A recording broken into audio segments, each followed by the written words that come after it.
describiendo tipos de diagnóstico.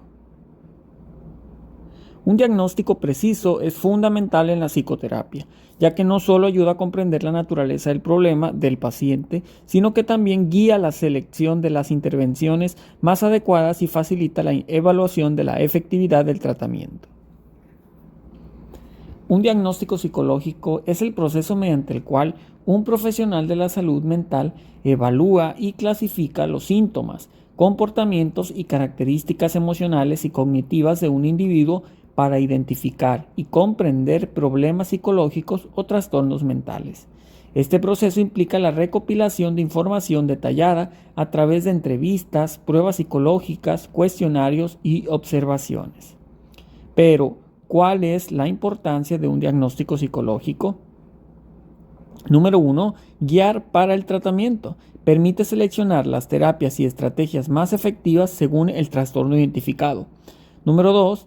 Evaluar la efectividad del tratamiento. Permite hacer ajustes si es necesario y medir el progreso hacia la recuperación. Número 3. Empatizar. Comprender más profundamente el sufrimiento del paciente, lo cual es crucial para desarrollar una relación terapéutica empática y de apoyo. Número 4.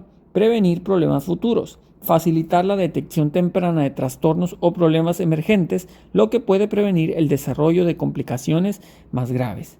Y número 5.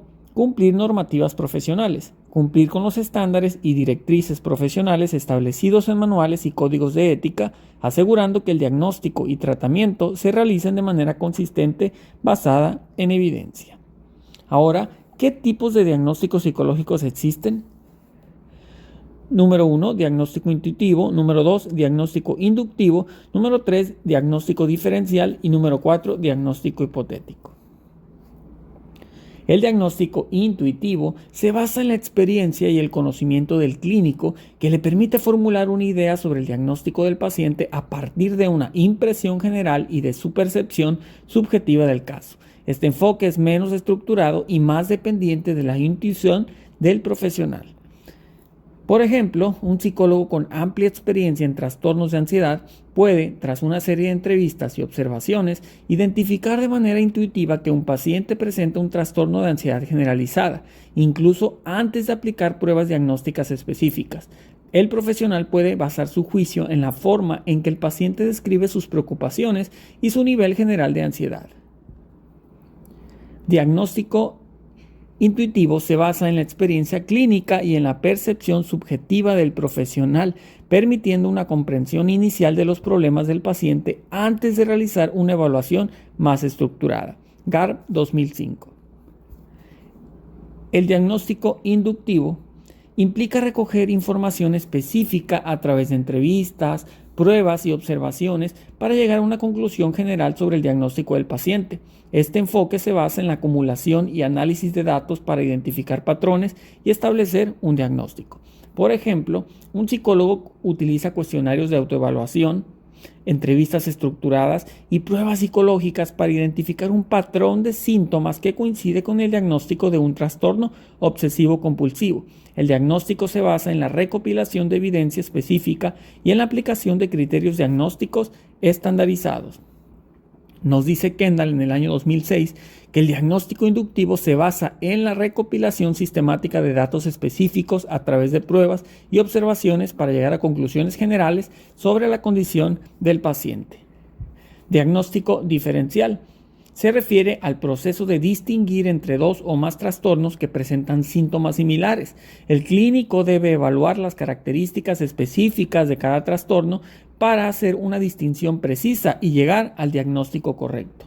Por ejemplo, un paciente presenta síntomas de depresión, pero el psicólogo debe diferenciar si estos síntomas corresponden a un trastorno depresivo mayor o a un trastorno bipolar. Esto se hace evaluando la presencia de episodios maníacos o hipomaníacos en el historial del paciente, así como el patrón de los síntomas.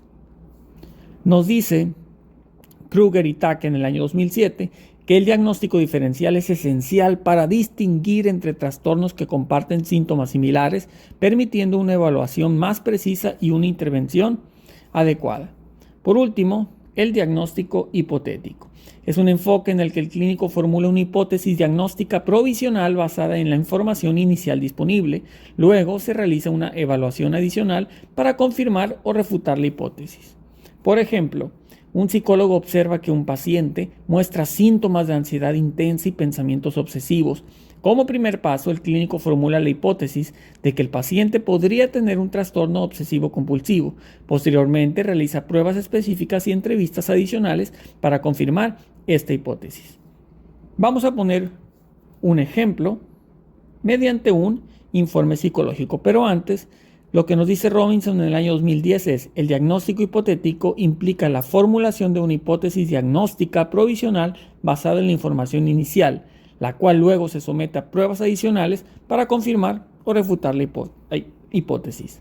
Ahora sí, vamos con el ejemplo mediante un informe psicológico.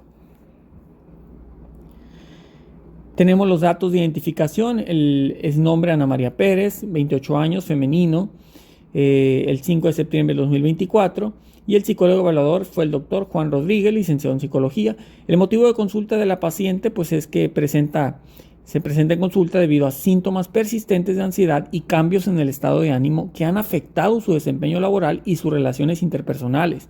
La paciente reporta sentimientos de tristeza profunda, falta de energía y preocupación excesiva que ha estado experimentando durante los últimos 6 meses.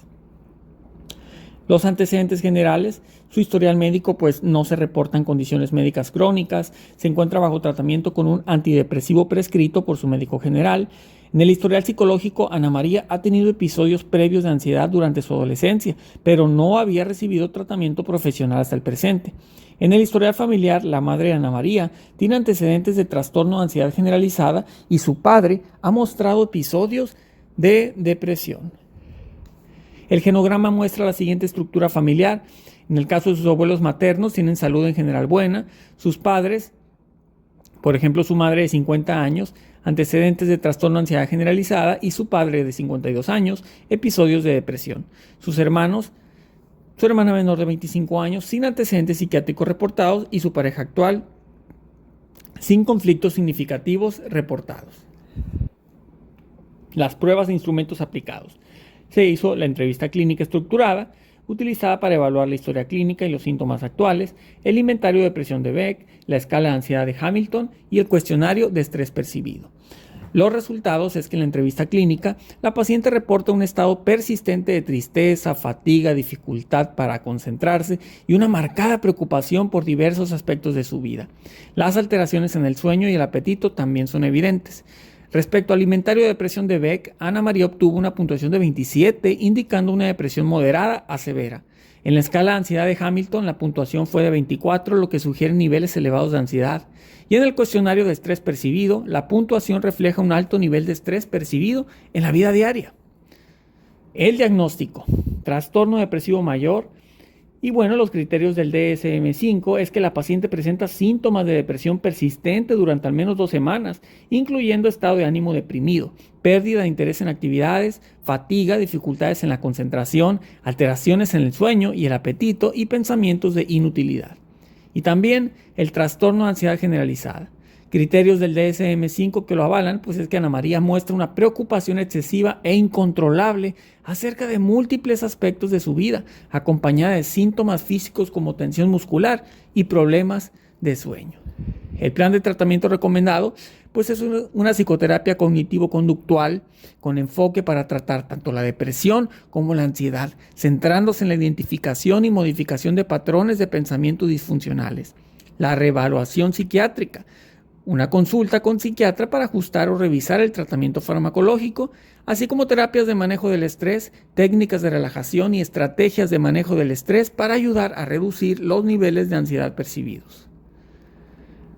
Y bueno, el informe psicológico es crucial para documentar el proceso de evaluación y proporcionar una base clara para el diagnóstico y la planificación del tratamiento, facilitando la comunicación entre profesionales y con el paciente. Esto lo dice Hansley y Mash en el año 2008. Este informe psicológico proporciona una visión integral de la evaluación de la paciente, incluyendo antecedentes, pruebas realizadas, resultados y diagnóstico. El diagnóstico se basa en criterios del DSM-5 y el informe sugiere un plan de tratamiento para abordar las necesidades del paciente.